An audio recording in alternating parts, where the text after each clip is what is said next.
refaire un tour du côté de chez Swann, revoir mon premier amour qui me donnait rendez-vous. Tous les 2 ans à Cabourg, bien sûr, ça ne pouvait pas se faire ailleurs. Il y a un festival qui rend hommage à Marcel Proust à travers des concerts. Alors, comment s'appelle ce festival?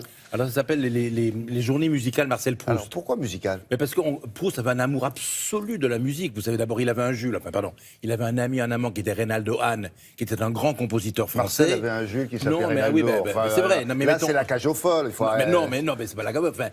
Enfin, vous savez que Marcel Proust aimait les âmes sœurs dans les corps frères, je veux dire, on peut le dire. Voilà. De toute façon, voilà. Donc, il avait une dévotion pour la musique, notamment parce que pour lui, la musique, ça ouvrait la porte d'un univers qui était inaccessible à l'intelligence, mais qui était ouvert à la palpation, à la sensation, à l'imperceptible. La musique, c'était l'ouverture de l'éternité, les portes de l'éternité. Et surtout, ça permettait de communier avec l'art, puisque l'art, ça durait, et l'amour, ça n'existait pas longtemps, quoi. Et alors, on sait aussi que dans l'œuvre de Proust, il y a la fameuse sonate de Vinteuil, qui est une petite sonate qui est tout à fait imaginaire, mais qui jalonne tout le long du récit. C'est une sonate, mythique pour piano et violon, qui marque la rencontre, les Proustiens, la rencontre de Swann et de Odette de Crécy, 5 petites notes entêtantes et obsédantes. Donc, il y a une véritable passion pour la musique. Donc, l'idée, c'est Pierre Ivanov qui fait venir à Cabourg des groupes, des orchestres, comme ça, qui jouent ambiance proustienne à la bougie, avec la place, des gerbes, tout Oui, autour. ambiance proustienne, mais pas forcément des musiques qui ont été composées à l'époque. Non, parce qu'en plus, l'écriture proustienne, elle épouse la forme de la musique aussi, ces phrases qui n'en finissent pas, longues, délicieuses, dans lesquelles on se perd.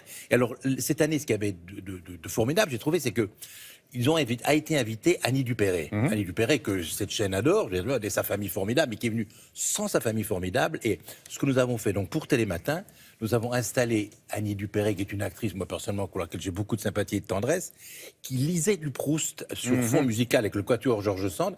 Et on a fait l'interview d'Annie Dupéret, qui est la première à dire qu'elle découvre encore Proust, qu'elle n'est pas une proustienne totale, dans la chambre de Marcel Proust. Elle a expliqué, ça paraît une actrice confirmée, on croit qu'on lit du Proust comme on lit quelque chose de tout à fait simple, et en fait, c'est très difficile, il faut prendre ses respirations, donc c'est très très difficile. Donc alors, voici avec Annie Dupéret dans la chambre de Marcel Proust. Mais c'est extraordinaire. De dire ça, mais déjà, j'ai des vapeurs. Ah, vous pouvez. Allez, vas-y.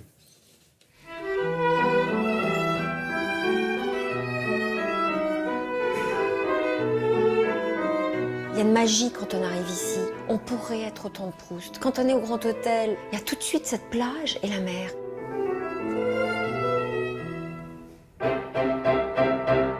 Être dans la chambre, quand même, qu'a occupé Marcel Proust, c'est assez émouvant, attendrissant. Je n'ai pas lu tout Proust.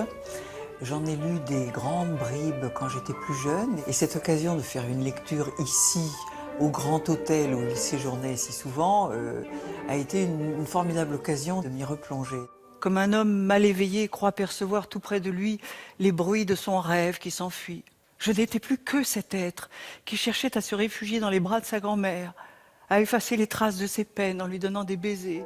Lire Proust, on ne peut pas dire que ce soit dans les exercices les plus faciles, effectivement. C'est un petit peu, au début d'une phrase, c'est comme si on se jetait dans le grand bassin en se disant « où est le bord ?» Parce qu'effectivement, il y a des incidences dans la phrase, des parenthèses dans l'incidence, et tout à coup, il faut retrouver la pensée qu'il y a au bout. Étourdi par la gaieté des fidèles, ivre de camaraderie, de médisance et d'assentiment, Madame Verdurin, juchée sur son perchoir, pareil à un oiseau dont on eût trempé le colifichet dans du vin chaud, sanglotait d'amabilité. Et puis ce que j'aime aussi chez Proust, c'est le caricaturiste. Il fait des portraits de gens, mais absolument merveilleux. On voit tout, quoi. On voit, il décrit les manies, la silhouette, la manière de bouger, le ridicule de quelqu'un. Monsieur Swann ne connaît peut-être pas la sonate en fa dièse que nous avons découverte.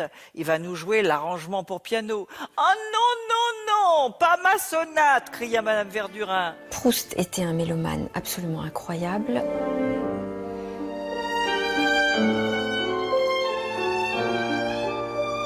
À la fin de sa vie, il faisait venir à Paris, dans sa chambre, un quatuor pour entendre les derniers quatuors de Beethoven.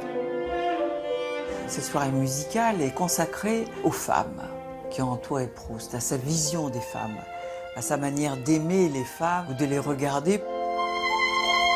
Je trouvais Albertine endormie et ne la réveillais pas.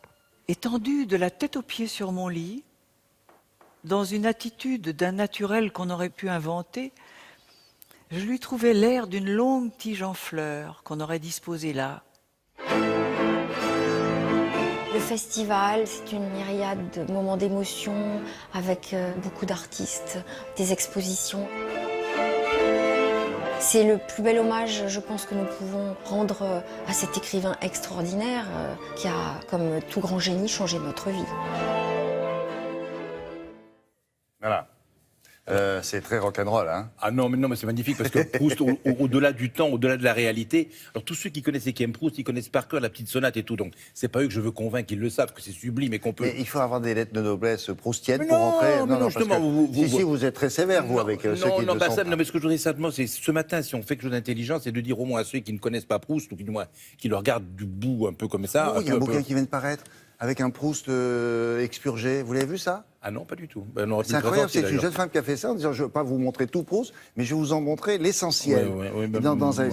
Mais c'est bien, mais c'est bien, c'est bien. C'est bien. Non, mais je veux dire, c'est que Voilà. tous ceux qui pensent, qui sont intrigués par Proust, ils devraient se plonger dans... Il faudrait nous faire plaisir, c'est de trouver un bouquin de vous. En lire 10 lignes et les fermer, et on peut rêver une nuit entière à partir de 10 lignes de Proust. Donc, rentrer dans Proust du bout des lèvres, voilà. Proust pour tous. Ah, Et ben des voilà, extraits, ben c'est ça, Proust bravo. pour tous, voilà, parfait. Bravo. Parfait. Vous connaissiez? Donc, oui, bien sûr. Mais Ah, bien sûr, bah, parce c'est pas mal, ça. qu'on l'a fait mettre là. Bien sûr, mais ce que je veux dire, c'est que ne pas penser que c'est un monument dans Bien une nuit sûr. lointaine. Il faut rentrer dans Proust. Voilà. D'accord. Et il peut changer votre vie. Voilà. Ça a été votre cas. Ah, il a changé ma vie. Je vous jure que c'est vrai. Ah. Sur les sensations, sur l'éternité, sur le temps, le fait que l'art dure Mais vous mieux que l'amour. avez obtenu un. Vous avez fait un, Ah oui, des un diplômes, livre. oui, sur- la volupté de paraître chez Marcel Proust, j'ai fait. Voilà. Et dedans, on ne parlait pas à n'importe qui, qu'est-ce que vous croyez? Alors, merci beaucoup, maître.